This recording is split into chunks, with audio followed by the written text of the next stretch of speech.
Dun, dun, dun, dun. There we are. There's the Hey, red button. the red button. Oh my God, you know what that means? Oh, what does that mean? That means that we started this webinar on time. And for everybody that's here, who's missing? Chris Weiser. Chris Weiser. I heard he left Lindsay Badillo in charge of the house. Let's give Woo, it up, Lindsay. party time. You've got admin rights, baby. You are the host. I'm loving this. All right. I know. We're like, where is Chris? We don't know. We're going to have fun without him, though. Chris, you're missing out. If you're watching this, you're missing out, my friend. But we are back here, everyone. It's been a few weeks since I've seen everyone, since I've been here live inside of the green room. So welcome in, everyone. We have Cindy Phillips, our head sales trainer, here with us today. Da, da, da, da. Where's a drum roll when we need it? Da, da, da, da, da. I know, exactly. More cowbell. We need more cowbell. If Tom Wyatt's on the call, it's Troy Solis that I always tease him about. We need more cowbell. So we need there more we go. cowbell. Yeah. Okay. So I'm so excited for today, Cindy. You have been the topic of conversation in your trainings, and what it is that you've been walking the group through has been absolutely phenomenal over the last few weeks. I've even dropped in and listened in and commented a few times. So it's been really good stuff.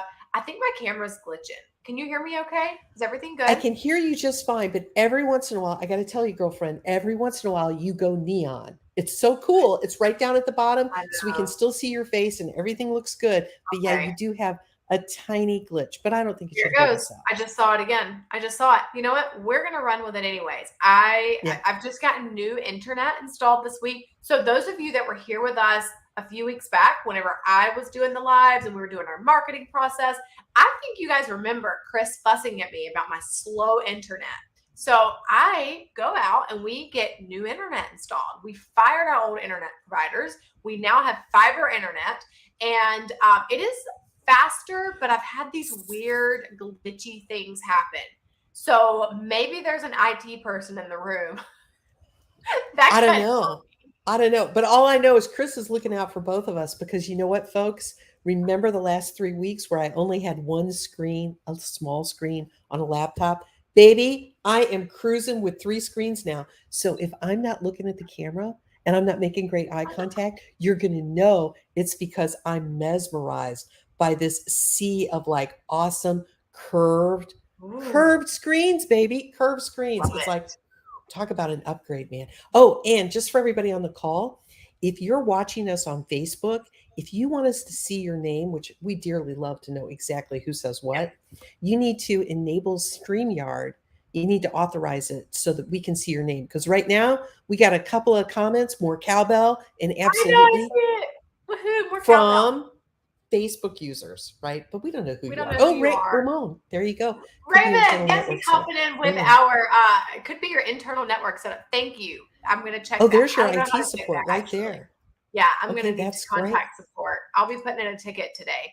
All right, guys. So let's go ahead and hop in. Oh, before that, who's coming to the live event in May? Who's going to be there in Nashville? I hear there's cowbells in Nashville. I mean, I'm just saying, cowbells in Nashville. I got a thumbs up. Does that mean yes? Yes, we're going to be there, Nashville? Yay! Oh, look, another Facebook user. I'll be there. Awesome. Yay! I'm super excited for this. It's going to be so good. I was just chatting with Amanda yesterday about the things that are lined up for pre-day. So pre-day starts on May. Oh no, I'm going to butcher the dates. I'll tell you. It's going to be the 16th, right? 16th? Yep.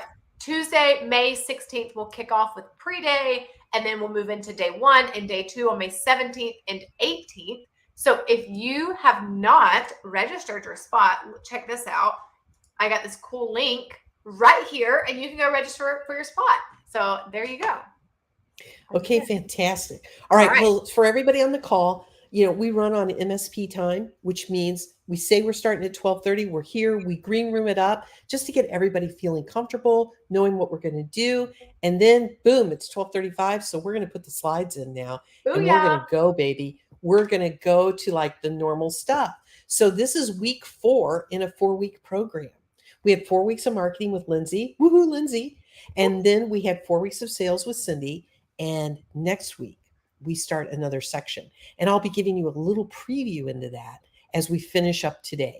So today, our topic is really compelling. I hope for you, it was for me in preparing the material. It's something I really believe in, and it's this. You want to scale your business with one stack. Why good, better, best is no match for what I call the MRR king. Okay. That's what we're going to be talking about today. Why good, better, best is no match for one service offer. So let's just jump right into it. Let's go back and do a little tiny review of what your sales process is. I believe in a simplified sales process. Number one, first time appointment. I call it the coffee date. It's the I like Jello. Do you like Jello? It's like, do we have shared core values, right? First time appointment. Do we really want to do business together? I had a friend email me today, guy in the program, and he said, Cindy, I didn't get enough info in the first time appointment. I did a deeper dive into my client, wasn't behaving properly at the discovery call, and I uncovered all these things about him that make me absolutely convinced he's not a fit from a core values point of view. And so I was like, woohoo, let's hear it for research, right? Yeah. So if you're getting weird signals, every step in the process helps you get the data you need to know if this is the right client for you. Okay. So first time appointment, do we have a values fit? Will we be able to work together? And when the unthinkable happens, will we be able to forge ahead together as a team? Second call, discovery call, is all about getting the information about the business so that you know what the next step should be. And all roads lead to a cybersecurity risk assessment, but there are going to be companies where there's information you need to learn in the discovery call. For example, what if they have an IT guy? What does he do? What if it's a co-managed opportunity? What if there are regulatory requirements? You need to find out all these different things by asking questions and learning more about the business in the discovery call, which I haven't broken down in detail. I'll be doing that the next time I come back, but the discovery call is only 40 minutes, okay? So obviously you're not going to learn everything about their business, right? First time appointment, discovery call, and then at the end of the discovery call, typically we make a decision about whether or not it's right for us to continue to work together. And the next step in our process is to learn where the gaps are in your technology, in your security. And the way we do that is we do a cybersecurity risk assessment. That's a paid for engagement. We put our best people on that work. It is single handedly the most important thing we do. It sets the foundation for every recommendation we are going to make. And that engagement is a fixed price fee. There's no obligation to do work with us after the cybersecurity risk assessment. And it lets you know exactly where you are. It gives you the findings you need to then decide how you want to set your course on how you would manage your risk and operate your business. Is that something you'd like to move forward with? You schedule the cybersecurity risk assessment, you execute it, and then we go back to share with them what we found. What did we discover when we looked into their business in detail? Every business is going to be a little bit different. Now, at the end of the first time appointment or at the end of the discovery call, they are going to absolutely press you for a price. And I encourage you to step back and say, no, not today, because you don't know what you're going to find out when you do the cybersecurity risk assessment. And everything you find out in that risk assessment is going to drive your pricing. It's going to drive the cost to deliver the service. There are going to be things you don't find out. Okay. And I got a question for everybody. And you can just light up the chat if you'd like on this. But have you ever shot somebody a price and then 90 days later you wished you'd shot them a higher price because there were things going on in that server closet that you had no idea about? And you're like, oh my God, if I only knew. This is what happens when you shoot your shot too early. You shoot your shot too early, there's no way to recover from it. It's out there. You give that price, it's out there. So I know every sales coach in the world will tell you, you gotta condition price. Yeah, that's true. But you know what we've learned inside our system? There's a time and a place to talk about price. And it is not until you have the facts on the table so that you can be competent in when you give that price. Okay, so you're going to share the results, you're going to close for the service, and then you're going to have to do the service, right? Now, That's the sales process. Let's dig into the logic behind that process and why it works. Okay. Part of what goes on here is that each step is about making this whole engagement hang together so that the things you do make sense to the client. And that's why we go into each one of these steps in the detail that I just shared with you, right? But let's look even a little deeper. What we do in the first step, we qualify the buyer. Is their business cash flow positive? Do they have enough revenue? Who's taking care of their technology and their security today? Do they respect what we do? Is this somebody you can work with? All right. And then in the discovery call, we ask questions to help us, with all of our experience, uncover the pain. Now, I got a question for you. Have you ever in your life woken up one day and about halfway through the day, you kind of check yourself and you go, oh man, I am not feeling so good, but you're not sure why? Anybody ever have that experience? I think it's universal, right? We've all had that experience. Businesses are no different. Business owners are no different. Sometimes they have pain they can't articulate. There are things that are wrong because it's in their freaking blind spot. Okay? And when things are in the blind spot, it's like they have a migraine all the time and they don't know why. If you skip the discovery step, or if you skip the cybersecurity risk assessment, you will never know what's causing them to behave and do the things they do. You simply won't have enough data. You won't be able to service the account properly because there are things going on in the account that are technical, and there are things going on in the account that have to do with how the operation of the business, which has to do with the people, right? So now what we do is we dig deeper in that CSRA. And the whole logic behind all of this is we get to know them better, know how their business works, and show them what they really need. Okay? And we're going to show them what they really need.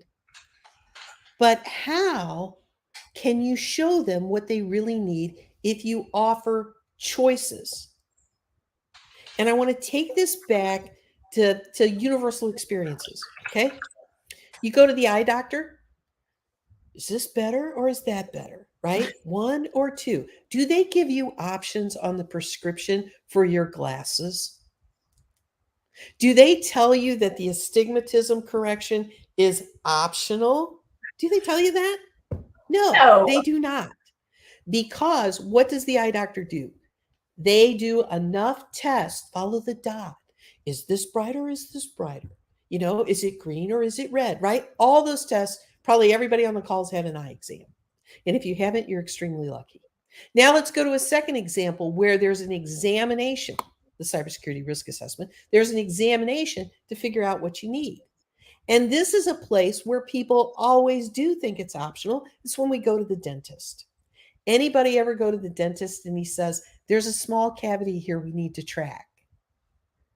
Anybody ever have that experience where they say, there's a small cavity here, we need to wait for it to get a little bit bigger before we do anything about it, right? Well, we can choose to agree or disagree about that. But when they come and tell you that they need to do a filling, do they ask you if you want the shots before they do the filling? I hope not. Usually not, right? That's part of the service. That's part of the prescription. That's part of what we do, right? Yep.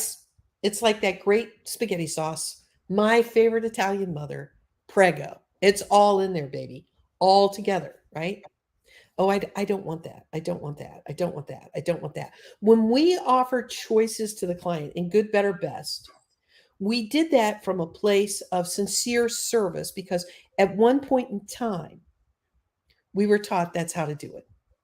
We were taught, and I used to be a product manager, $45 million product portfolio. We were taught land and expand, give them a little tasting of what they need. And oh, by the way, let's use good, better, or best in order to give messages to the market so we can force them to choose a particular offering. So, for example, I got a basic service, tastes great, less filling. Let's get that. Or you can have something a little bit better. What was the price differential between good and better? Right? Big.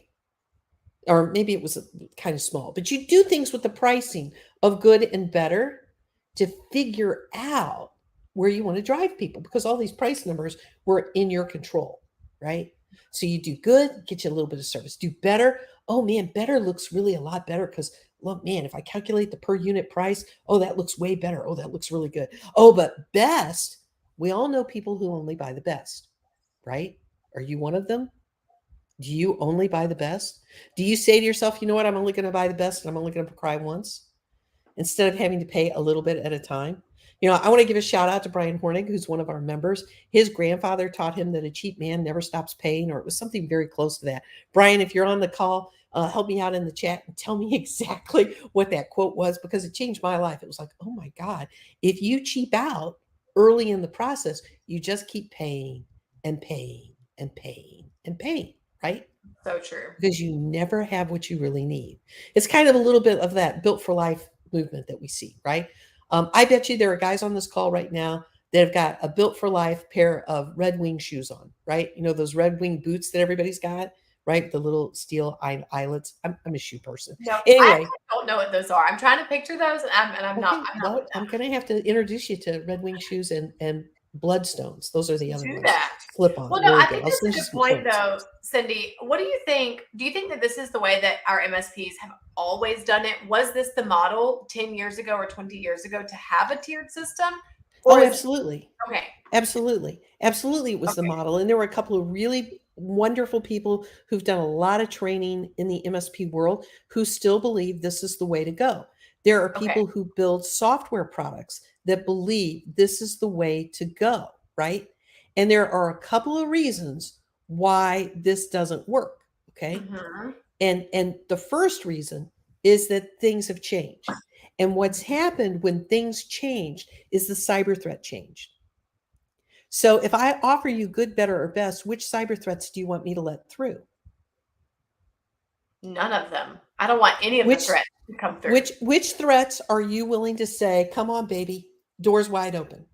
Because when I go good, better, or best, what I'm actually doing is I'm trading off functional requirements. And I'm saying, I don't have to meet all of your needs. Yeah. And that is the big thing that has changed. That's the big thing that's changed. So I'll give you an example. People call up every week. We get on sales open office hours, and people say the client said they only want antivirus. Mm-hmm. You know why that is? It's because they've had 15 years of being told antivirus is all you need. So what happens is when, as business owners, when we stop taking in new information, that's the day our business starts to die. That's good. That is the day that businesses starts to die. But the funny thing is, most business owners don't make a conscious decision that they're going to stop taking in new information. What happens is they allow themselves to lose track of their true north and what they're trying to accomplish and what they're trying to deliver. And at some point, what happens is they look at their business and it's a shell of what it formerly used to be. And that's why they need to do something different, right? So when you do good, better, best, that is going to equal a confused mind. And Chris Weiser always says this. And if you're in our system, you can just shout it at the screen with me. A confused mind always says no, right? And that's why we've got the picture of the confused mind with all the stuff going on. A confused mind says no. Yep. But you might still be a little confused about this right now. You might be saying, wait a minute, Cindy, I've been making great money by doing this thing called land and expand. So I offer 3 choices, good, better, best.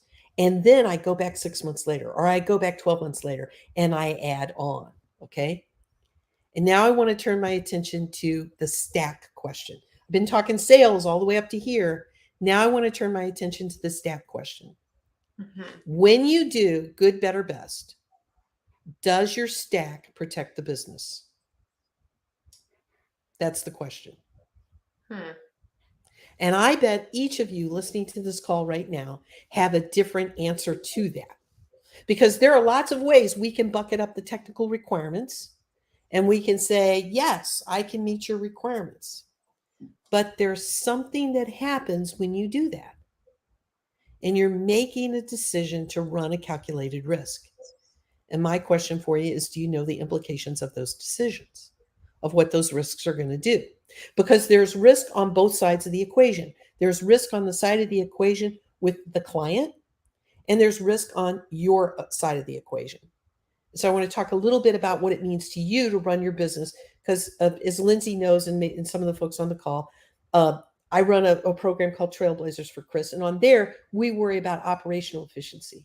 So even though I'm sitting here talking to you about sales, baby, sales, sales, sales, it's got to be profitable sales. So how do we do profitable sales when we have good, better, best, right?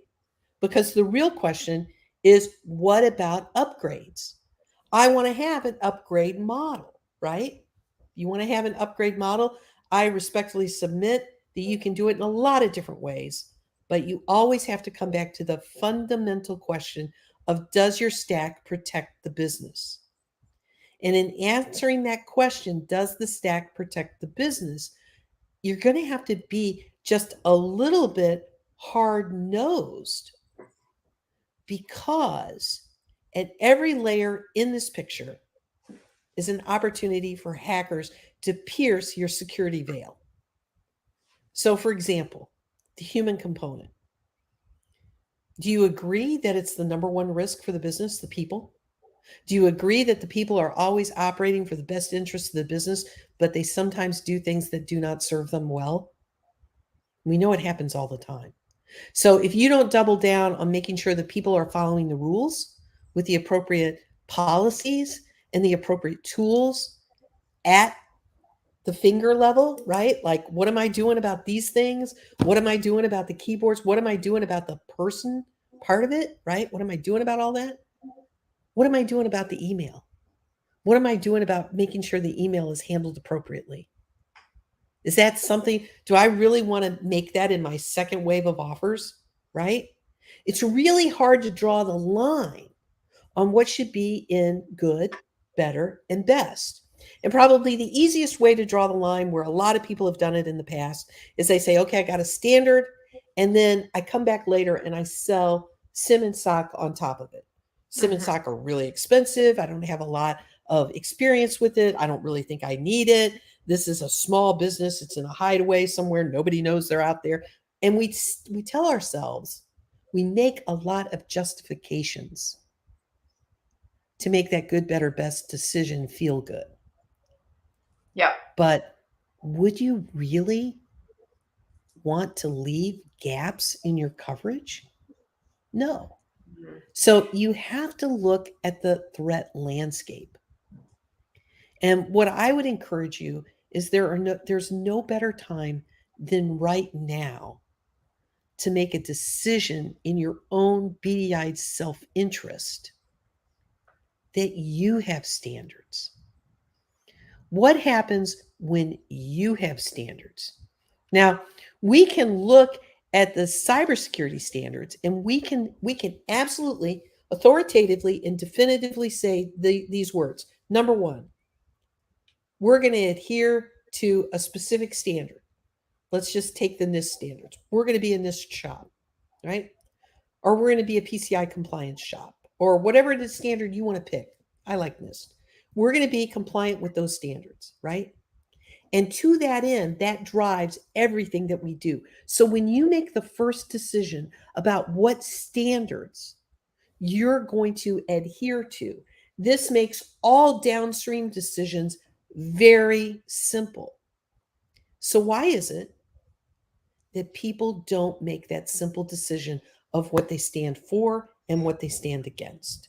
And Lindsay, you know this from marketing, right? When we embrace what we stand for and what we will not tolerate, what happens to our business? You raise your standards, you raise your prices, and your level of client that you attract and work with also raises. I think that people are afraid of losing the sales, though. So what do you think has to happen, like mindset wise, Because I hear it all the time. It's like, oh, well, we have the stack, but just this one time, we're gonna back off on that one piece, or like, oh, we're gonna make an exception. So here's what happens in the sales process. I want to be very clear about this. When you start making exceptions in the sales process, you, in your own mind, start generating self-generated objections before you even get into the conversation with the client. Oh, that's good. And you start sabotaging your own business. Yep. So if you're here and you're listening live, what I want you to do is I want you to write down, this is a tough question, okay? How many different ways do I sabotage my own business? In how many different ways? How? What are the ways in which I sabotage my own business? And my point is this: if you're going to be in the cybersecurity business, the White House is getting serious about deciding who they're going to hold accountable, and it's going to be the managed service provider. It's going to be the technology company. In the last couple of weeks, Chris has even posted things in the big Facebook group about what Biden's administration is saying. And they're basically saying the small business owner isn't sophisticated enough to understand what to do. So we're going to make the expert responsible. Now let's look at that for a minute and say, where does that decision lead us in 5 years or 3 years or even sooner? It leads us to regulation. It leads us to standards and testing and licensing. So who do we have licenses for? We have licenses for lawyers. We have licenses for accountants. We have licenses for doctors. We have professional engineering licenses. We're going to see licensing for MSPs. And it's going to be driven by what? Cybersecurity attacks. So, I mean, you can draw a straight line from cybersecurity attacks to one stack as far as I'm concerned. And it's one stack in support of a cybersecurity standard, because can you really pick and choose what you're going to defend against? How do you do that? How would you even do that? That has to be so hard. It's like going to the doctor and the doctor's saying, oh, well, this, and this is failing. Let's pick which one we want to save. You can only save one, good, better, or best. So which one's going to go, basically? That's tough.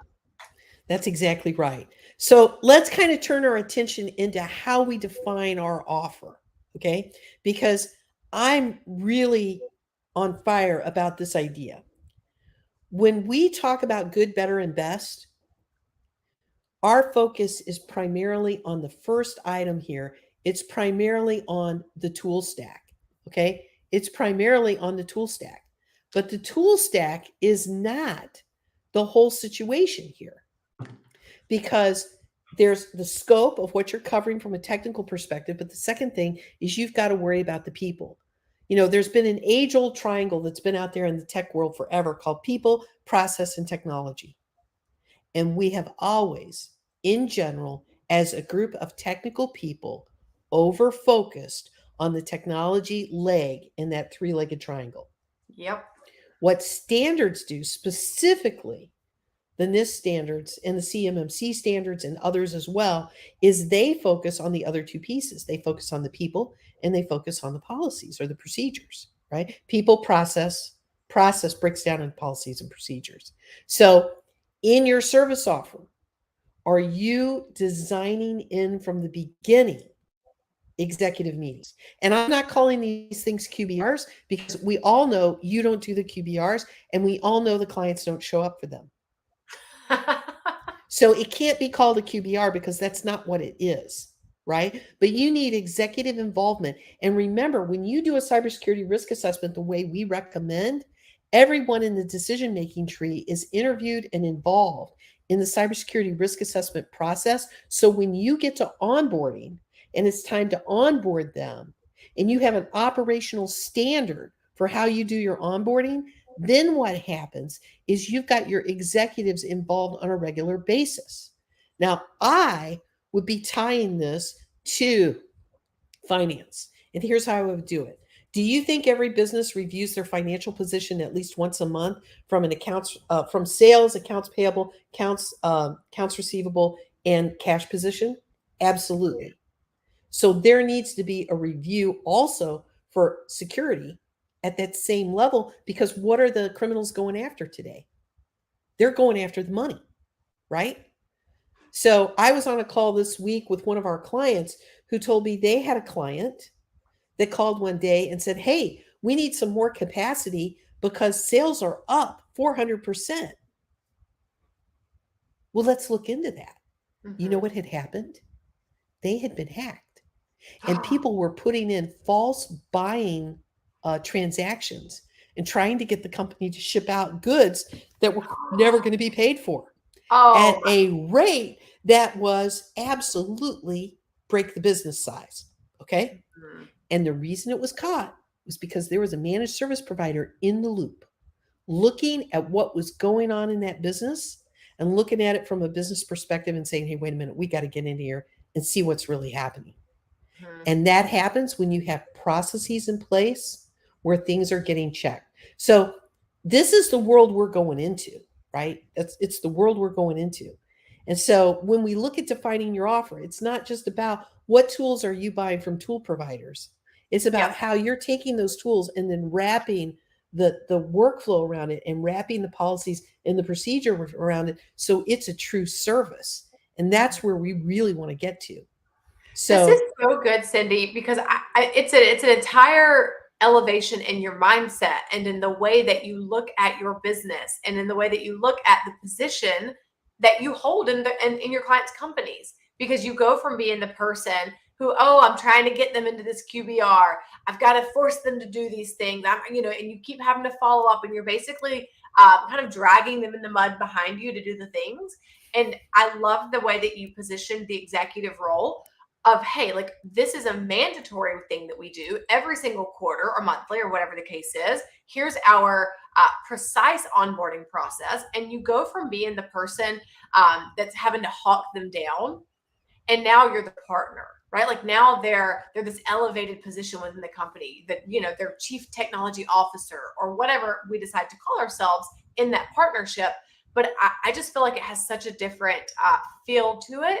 And as an MSP, I think that we have to elevate ourselves first and believe that we could be that, like, believe that we can enforce a model like this, and then our clients will get in line because they're so just following our lead. So let's get everybody into the conversation and let's kind of open up the chat here and see if we can get some comments. But which one of these areas is most difficult to define? I want you to light up the chat and tell me if you're like Lindsay, is this connecting with you? Is this making sense when you go to define your offer? Are you thinking outside the box? Have you set up a new landscape? What is most difficult for you to define? Okay. And I'm just going to Ooh. see if we have any chat stuff come in here on Well, this. we did have one a few minutes back when we were looking at good, better, best. Someone said good, better, best is old school. Yeah, So that was yeah, good. it really is. It Oh, really and then we is. had this one. A cheap shoe hurts every time you wear it. A good shoe hurts the first time you buy it. That's Boy, true. there's a lot of truth in that. That's a really good one. That's a Mm-hmm. really good one. So, Sounds when it good. comes to defining your offer, in the past, you may have been more focused on just the scope, right? Just the tools. What tools am I going to buy? And perhaps just equally as important, who am I buying these tools from? And that's great, but there's more to the equation. And these places where there's more to the equation, when you standardize everything you're doing, you start to reap the benefit of economies of scale, right? And that's what makes onboarding a client every week a doable thing, or 3 clients a week a doable thing. You have to take your mind and say, okay, I'm looking to cookie cutter every step in the business, not just sales, but also service delivery, right? Mm-hmm. And when you start going for compliance clients, do compliance requirements change your offer? Now, I would contend that if you're offering the big enchilada, the one big service, right? It's the same everywhere you go. But what will change is the workflow and the policies and procedures that you enforce and how you integrate that with your client. There's going to be compliance reports that need to be done on a regular basis. There may be a higher standard of training for the employees that are in the business, but you're using the same tool potentially, right? Your rules on how you handle alerts and on how you handle tickets and things like that. What's categorized as a severe or a high priority ticket may be different because of compliance requirements. So, this is a place where your standards may be slightly different because the client is different. Another place where your standards might be different, but your tools might still be the same, lies in doing a co-managed situation. Now, inside seven-figure MSP, we are seeing a proliferation, a big expansion of co-managed situations. And these are very, very happy deals usually because the small business has part of what I would call a fully comprehensive IT team in their business. But here's what they're missing: they don't really have an IT department. And they certainly don't have a senior business leader like yourself who can go in and talk to the executives at their level. They certainly don't have, in these co-managed situations, they typically don't have the automation, and they certainly don't have the workflow rules that you as an MSP have been honing and investing in for the life of your business. So when we get into a co-managed situation, the most important thing is a division of labor, if you will. It's sort of that line in the sand on where are we going to, you're going to take care of things, I'm going to take things over here. Where are we going to draw that line in the sand? So it probably would come to no surprise to folks on the call that what people are looking for is they're looking for security experts. And the clients are willing to take on the end user support. Or they're willing to take on their internal line of application support, and they'll ask you to do the security as well as the general purpose IT support. So what do you think is the most important question when you go into a co-managed situation? Whose PSA are we going to use? How are we going to actually track the flow of tickets? How are we going to know that a situation that happened on the desktop is actually a true desktop issue and not the beginnings of a cybersecurity incident? And how are we going to flow that information across boundaries when we're working as a joint team? And that's when it's really super important to have that predefined plan, to have that incident response plan, to know how you're going to do it and what your workflows actually look like, and to stay on top of that. So co-managed doesn't even mean that you change your stack. You may have the exact same stack in place because you've got to be able to handle it from top to bottom. But who does the support in different sections may be different. And so that's how that can turn out. Or you may go into a very sophisticated business that simply wants you to bring the SIM and the SOC. And you may look at that and say, yeah, I can do the SIM and the SOC, but you know what else? I'm going to require that you have a password management system. I'm going to require that you have mobile device management. And I'm also going to require that you have multi-factor authentication, or that you have YubiKeys, or whatever it is you want to have, but you're going to set that standard. And where does it come back to? It always comes back to what standard have you designed the offer around? So my advice, pick your standard. What is the standard that you are going to use as your benchmark against everything that you provide from a functional solution perspective? How are you going to do that? When you pick that standard, then the next question you're going to ask yourself is, what do you want to do if the size of the business is different, right? How does the size of the business impact or change your offer? So tell me in the chat right now, does the size of the business impact what you put in your offer? Because this is the place where I see most people struggle the most. Do you change what you do, whether it's a 5, a 10, a 20, or a 50-person company? Do you change what you put in your stack? And let's see what we have for answers on that one. And while we're waiting for the answers on that one to come back, What I want to do is I want to talk a little bit about what's in your stack. Now, you might have been expecting me to give you a list of what should be in your best solution. But I feel a little uncomfortable doing that because I think you're the expert. Instead, what I'd like to do is ask you a series of questions about what you do want to put in your one offer. Number one, are you going to be putting in an RMM? You probably are because you use it as your tool to help manage the environment. So I think we could say that an RMM is pretty much a mandatory thing. Now, we have a guess. We have someone that says no change. It depends on if they're a business that's regulated or not. Oh, so Jason nailed it. Okay, Jason, high five, man. I was hoping somebody would give us that answer because that is totally what I was looking for, right? That is totally what I was looking for. And what I was going to say that kind of like builds on that is the reason standards get to be so important is because when you have 50 endpoints under management, you can do whatever you want. You might even do whatever you want when you have 500 endpoints under management. But what happens when you have 5,000? Right? That's when the rubber really meets the road. So good, better, best, where I've seen good, better, best break down most quickly is when people are moving from 300 endpoints under management up to 1,000 endpoints under management. That's actually why good, better, best doesn't work for people. Second thing, I think you guys all intuitively know this, but when you go to actually buy your tools, your cost of goods sold is going to change dramatically when you get over 1,000, 2,000, and 5,000 endpoints under management. The tool providers are going to respond to you differently when you come in and say, hey, I've got 500 endpoints and I'm growing at 40% a year. And you want me to sign up for a 3-year deal.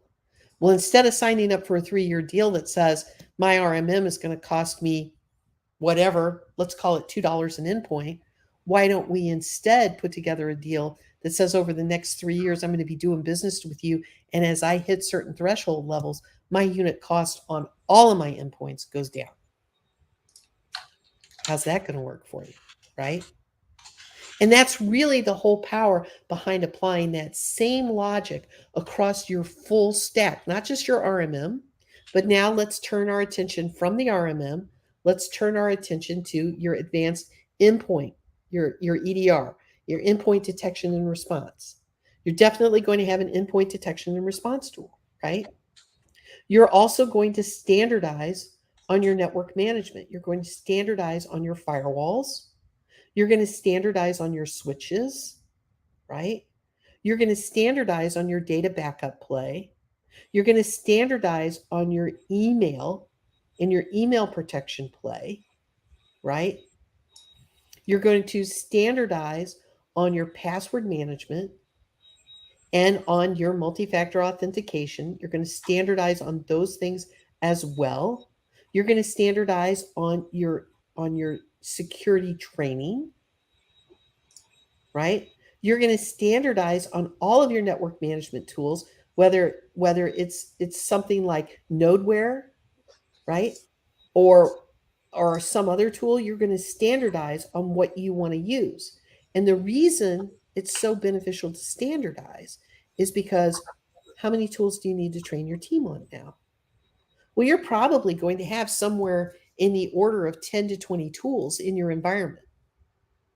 But every time you make a decision to bring a different tool in, you're increasing complexity. And if you have 2 tools in the same box, why? Right? Why? Do they do the same functional thing? Sure, some tools are going to have some overlap, and we love that. But do you need 2 tools that do exactly the same thing riding on top of each other? The only time you do that is when you're migrating, right? When you're migrating from one tool to another. So when you simplify your stack and you simplify your offer on the tool side, does it leave you time to worry about the executive role and define that out? Does it leave you time to define out your security policies? And by the way, if you're not shipping a minimum of at least 5 standard security policies with every one of your deals, then that's something you could easily be doing for your clients that would make a material difference in how their people operate, right? What are those 5 standards? You need a privacy policy, you need a data use policy, you need internet access policy, you need a bring your own device policy, right? And you need a right people, right time, right data only type policy where people understand that it's incumbent upon them to only be doing the kinds of things they're supposed to be doing for their role.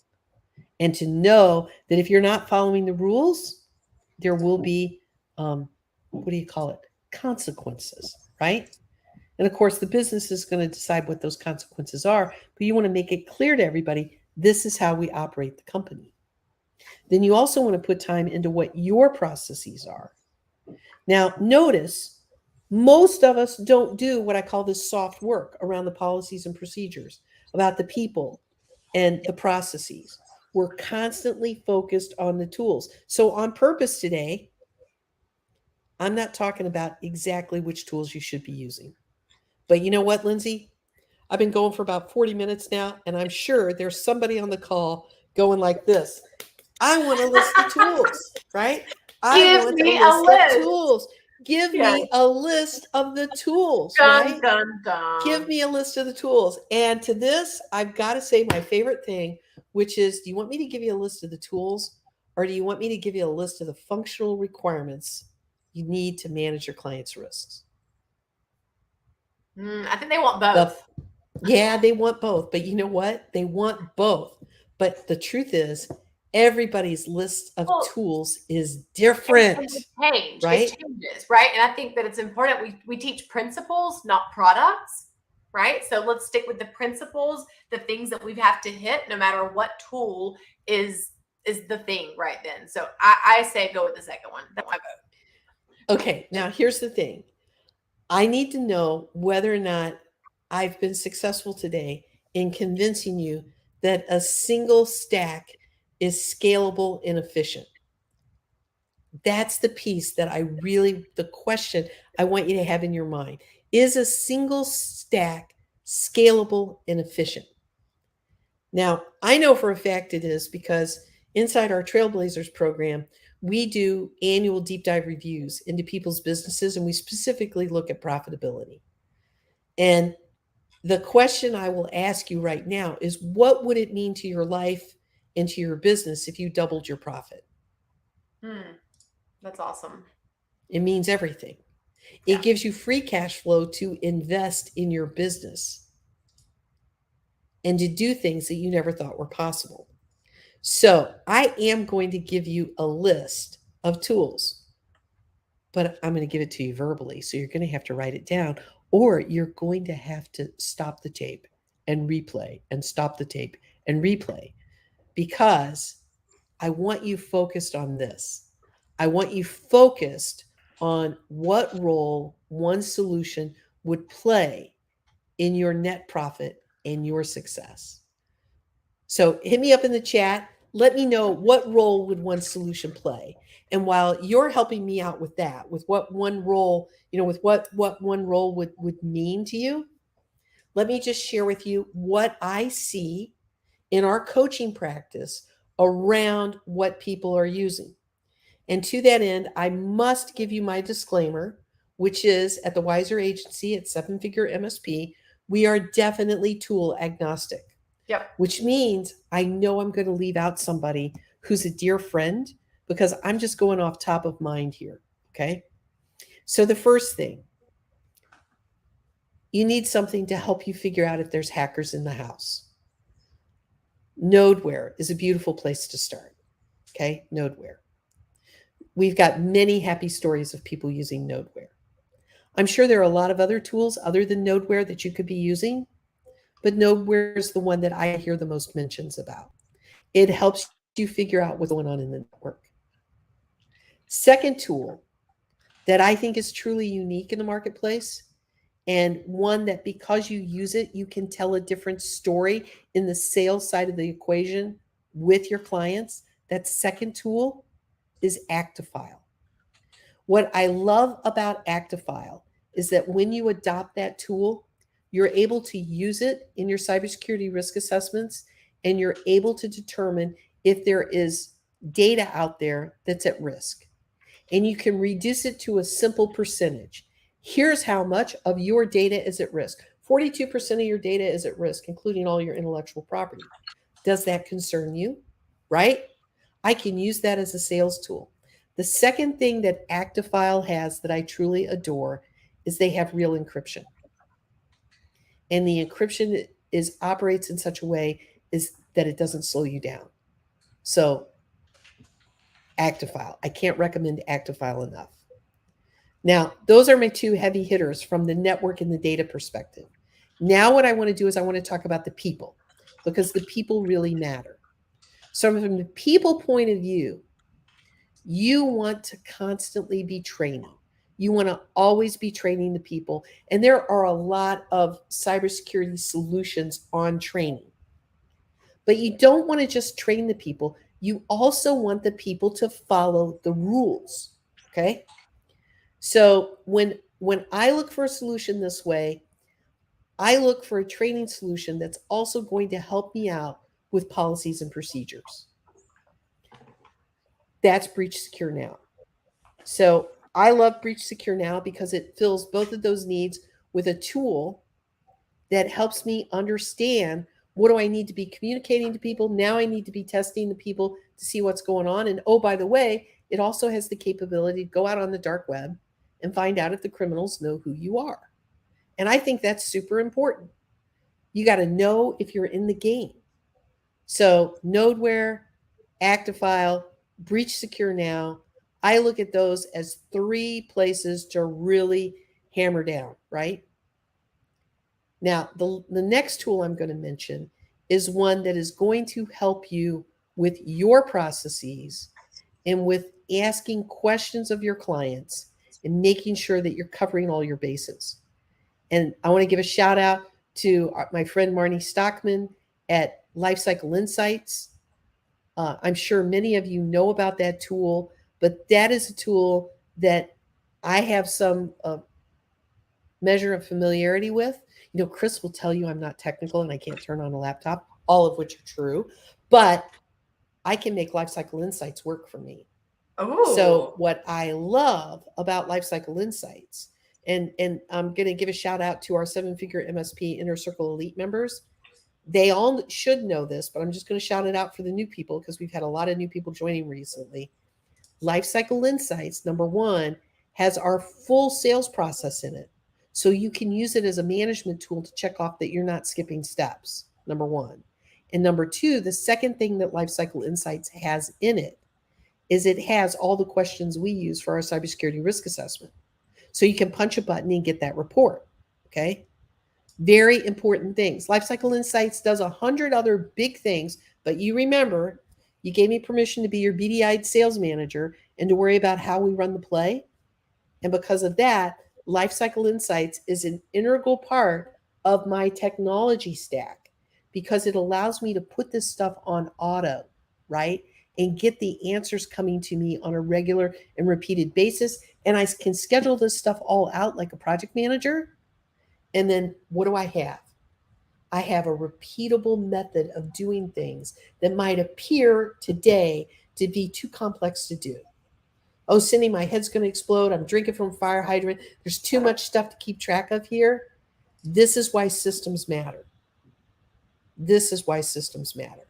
So we've talked about Nodeware, Actifile, Breach Secure Now, Lifecycle Insights, right? Those all being great tools.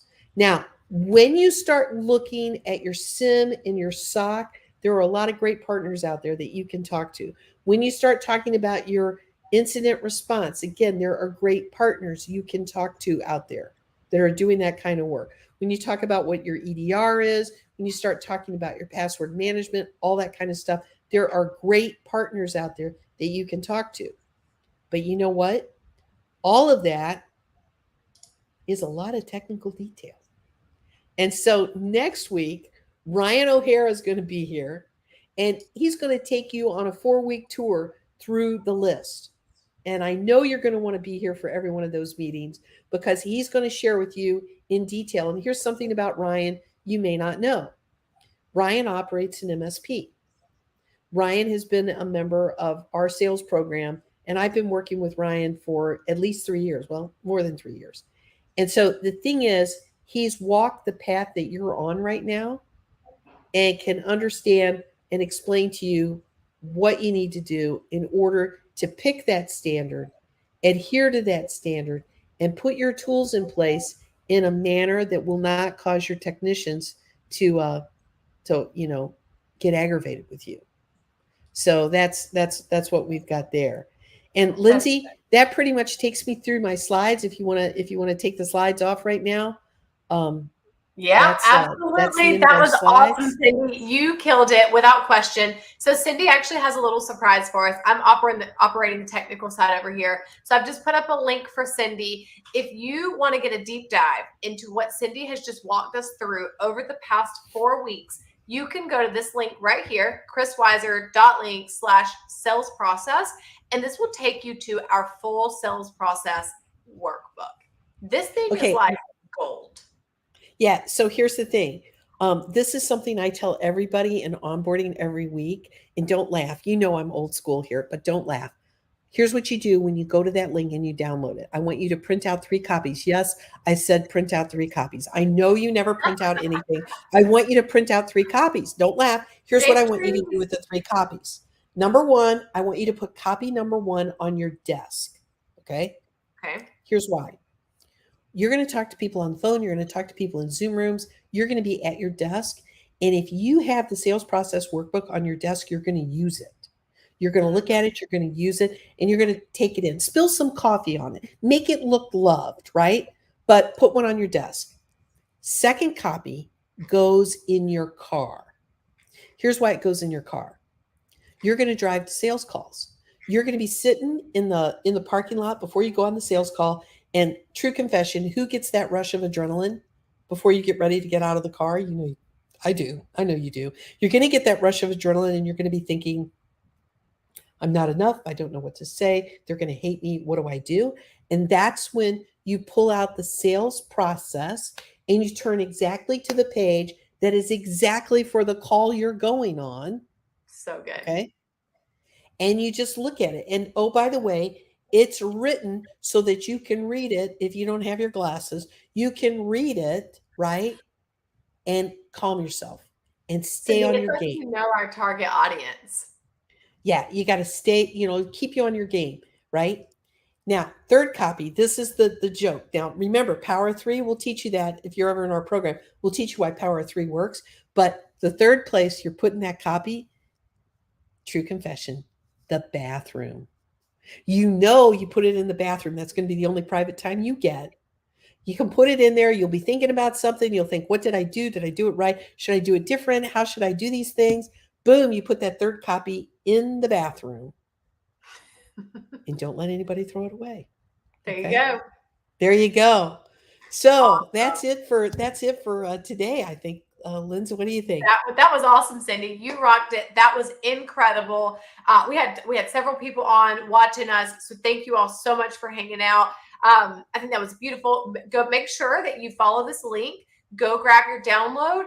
There's no opt-in required, so that's our gift to you after Cindy's 4-week sprint here. Next week, we're going to be back with our next round of these. What are these? Lunch and Learns? I don't know. They're awesome trainings, though. And next week, we're going to have Ryan O'Hara in. Ryan's awesome. And so I think having him come in next week is going to start pulling all these pieces together. Because you've had Lindsay. I've taught you how to bring in these new leads. Cindy's now taught you how to close those leads. And now Ryan's going to show you what to do with them once they're clients. So this is good stuff. Thank you so much, Cindy Phillips. Thank you all for hanging out. And we will see you back next week, same time, same place. Bye. Bye, everybody.